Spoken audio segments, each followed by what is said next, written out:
Good evening, everyone. I'm Jeff Glor. We've learned tonight Israel is withdrawing most of its ground troops from Gaza as an operation that's lasted nearly a month winds down. Still, strikes continue from both sides, and the one that got the most attention today was an attack near a UN school. 10 Palestinians were killed.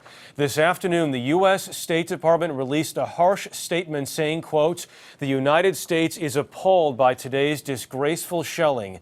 The coordinates of the school have been repeatedly communicated to Israeli Defense Forces." We begin with Charlie D'Agata. Once again, people who thought they were safe at a UN school paid with their lives.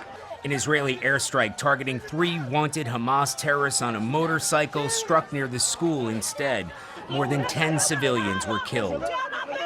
Speaking to CBS News before the incident, Israeli military spokesman Peter Lerner defended strikes at Hamas. We don't have a choice but to operate.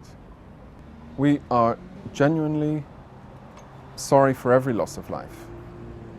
But I'm sure you're not implying that we shouldn't defend our civilians because they're hiding behind theirs.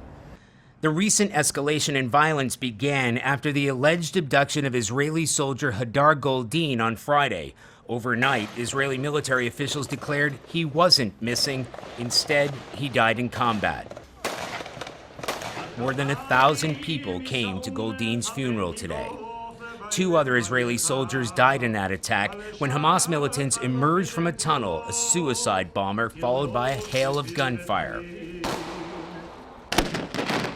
Israeli officials told us the destruction of that network of tunnels has been the top priority for Israeli forces, one mission that's almost complete.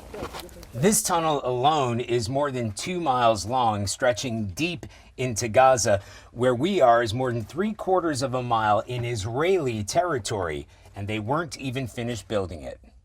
As some Gaza residents ventured back into battle-scarred neighborhoods, we found a column of Israeli tanks and troops with their backs to Gaza. "We're going home," says this soldier. "Don't say we're going home," cautioned another. "They'll think it's finished."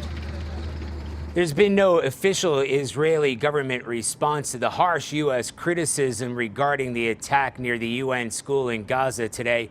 But Jeff, military officials say they're looking into the consequences of that airstrike and say Hamas has repeatedly launched attacks from the vicinity of schools and hidden among the civilian population. Charlie D'Agata, thank you.